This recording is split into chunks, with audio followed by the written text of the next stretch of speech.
Jeremiah പ്രവാചകന്റെ പുസ്തകത്തിൽ നിന്നുള്ള വായന 26-ാം അധ്യായം 1 മുതൽ 24 വരെയുള്ള തിരുവചനങ്ങൾ. ജെറമ്യ ന്യായാസനത്തിങ്കൽ. യൂദാ രാജാവായ ജോസിയായുടെ മകൻ യെഹോയാക്കീമിന്റെ വാഴ്ചയുടെ ആരംഭത്തിൽ കർത്താവിൽ നിന്നുണ്ടായ അരുളപ്പാട്. കർത്താവ് അരുളിച്ചെയ്യുന്നു, നീ ദേവാലയാങ്കണത്തിൽ ചെന്ന് നിന്ന് കർത്താവിന്റെ ആലയത്തിൽ ആരാധനയ്ക്ക് വളരുന്ന യൂദാ നിവാസികളോട് ഞാൻ കൽപ്പിക്കുന്ന എല്ലാ കാര്യങ്ങളും പ്രഖ്യാപിക്കുക. ഒരു വാക്കുപോലും വിട്ടുകളയരുത്. അവർ അത് ശ്രദ്ധിച്ച് തങ്ങളുടെ ദുഷ്പ്രവൃത്തികളിൽ നിന്ന് പിന്തിരിഞ്ഞേക്കാം. അപ്പോൾ അവരുടെ ദുഷ്പ്രവൃത്തികൾ നിമിത്തം അവരോട് ചെയ്യാൻ ഉദ്ദേശിക്കുന്ന നാശത്തെക്കുറിച്ച് ഞാൻ അനുതപിക്കും. നീ അവരോട് പറയുക, കർത്താവ് അരുളിച്ചെയ്യുന്നു, നിങ്ങൾ എന്നെ അനുസരിച്ച് ഞാൻ നിർദ്ദേശിക്കുന്ന മാർഗത്തിലൂടെ ചരിക്കാതെയും നിങ്ങൾ ശ്രദ്ധിക്കാതിരുന്നിട്ടും തുടർച്ചയായി നിങ്ങളുടെ അടുക്കലേക്ക് അയച്ച പ്രവാചകന്മാരുടെ വാക്കുകൾ ചെവിക്കൊള്ളാതെയും ഇരുന്നാൽ ഈ ഭവനത്തെ ഞാൻ ഷീലോ പോലെയാക്കും. ഈ നഗരത്തെ ഭൂമുഖത്തുള്ള സകല ജനതകൾക്കും ശപിക്കാനുള്ള മാതൃകയാക്കും. ദേവാലയത്തിൽ വെച്ച് ജെറമ്യ ഇങ്ങനെ പറയുന്നത് പുരോഹിതന്മാരും പ്രവാചകന്മാരും ജനം മുഴുവനും കേട്ടു. ജനത്തോട് പറയാൻ കർത്താവ് കൽപ്പിച്ച കാര്യങ്ങളെല്ലാം പറഞ്ഞു കഴിഞ്ഞപ്പോൾ പുരോഹിതന്മാരും പ്രവാചകന്മാരും ജനം മുഴുവനും ചേർന്ന് അവനെ പിഴുകൂടി. അവർ പറഞ്ഞു, നീ മരിച്ചേ മതിയാകൂ. ആ ദേവാലയം ഷീലോ പോലെയാകും, ഈ നഗരം വിജനമാകും എന്ന് നീ കർത്താവിന്റെ നാമത്തിൽ പ്രവചിച്ചതെന്തിന്? ജനം മുഴുവൻ ദേവാലയത്തിൽ അവന്റെ ചുറ്റും കൂടി. യൂദായിലെ പ്രഭുക്കന്മാർ ഇതറിഞ്ഞപ്പോൾ രാജകൊട്ടാരത്തിൽ നിന്നിറങ്ങി ദേവാലയത്തിൽ വന്ന് പുതിയ കവാടത്തിന് സമീപം ആസനസ്ഥരായി. അപ്പോൾ പുരോഹിതന്മാരും പ്രവാചകന്മാരും പ്രഭുക്കന്മാരോടും ജനത്തോടുമായി, ഇവൻ മരണത്തിന് അർഹനാണ്.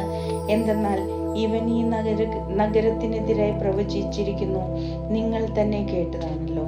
അപ്പോൾ പ്രഭുക്കന്മാരോടും ജനത്തോടുമായി ജെറമ്യ പറഞ്ഞു, നിങ്ങൾ കേട്ട വാക്കുകൾ ഈ നഗരത്തിനും ഈ ആലയത്തിനും എതിരായി പ്രവചിക്കാൻ കർത്താവ് എന്നെ നിയോഗിച്ചത്.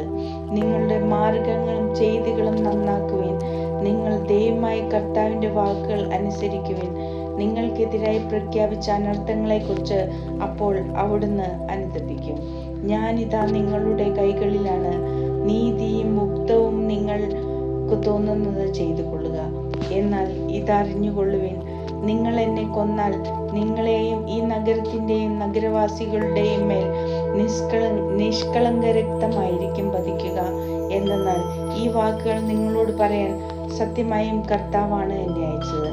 അപ്പോൾ പ്രഭുക്കന്മാരും ജനവും പുരോഹിതന്മാരോടും പ്രവാചകന്മാരോടും പറഞ്ഞു, ഇവൻ മരണശിക്ഷയ്ക്ക് അർഹനല്ല. എന്തെന്നാൽ നമ്മുടെ ദൈവമായ കർത്താവിന്റെ നാമത്തിലാണ് ഇവൻ സംസാരിച്ചത്.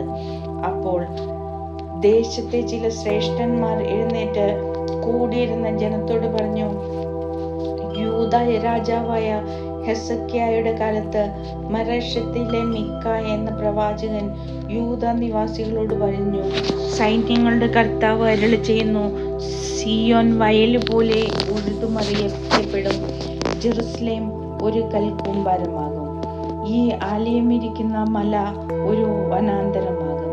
എന്നിട്ട് യൂദാ രാജാവായ ഹെസക്കിയായും യൂദാ രാജ്യവും അവനെ വധിച്ചു. അവർ കർത്താവിനെ ഭയപ്പെടുകയും അവിടുത്തെ കരുണയ്ക്കായി യാചിക്കുകയുമല്ലേ ചെയ്തത്. അവർക്കെതിരായി പ്രഖ്യാപിച്ച അനർത്ഥങ്ങളെക്കുറിച്ച് അപ്പോൾ കർത്താവ് അനുതപിച്ചില്ലേ? എന്നാൽ വലിയ അനർത്ഥമാണ് നാം നമ്മുടെ മേൽ വരുത്തി വയ്ക്കാൻ പോകുന്നത്. കിരിയാത്ത് യയാറിലെ ഷെമായുടെ പുത്രൻ ഊറിയ എന്നൊരുവനും കർത്താവിന്റെ നാമത്തിൽ പ്രവചിച്ചു. അവൻ ആ നഗരത്തിനും ദേശത്തിനും എതിരായി ജെറമ്യ പറഞ്ഞതുപോലെ തന്നെ പ്രവചിച്ചു. യെഹോയാക്കീം രാജാവും പടയാളികളും പ്രഭുക്കന്മാരും അത് കേട്ടു. അപ്പോൾ രാജാവ് അവനെ വധിക്കാൻ ശ്രമിച്ചു. എന്നാൽ ഊറിയ ഇതറിഞ്ഞ് ഭയന്ന് ഈജിപ്തിലേക്ക് ഓടി. യെഹോയാക്കീം രാജാവ് അക്ബോറിന്റെ മകൻ എൽനാഥാനെയും കൂടെ മറ്റു ചിലരെയും അങ്ങോട്ടയച്ചു. അവൻ ഊറിയായ ഈജിപ്തിൽ നിന്ന് യെഹോയാക്കീം രാജാവിന്റെ അടുക്കൽ പിടിച്ചുകൊണ്ടുവന്നു. രാജാവ് അവനെ വാളുകൊണ്ട് വധിച്ച് പൊതുശ്മശാനത്തിൽ എറിഞ്ഞു. എന്നാൽ ജനം ജെറമ്യായെ വധിക്കാൻ ഷാഫാന്റെ പുത്രൻ അഹീക്കാം അവനെ രക്ഷിച്ചു.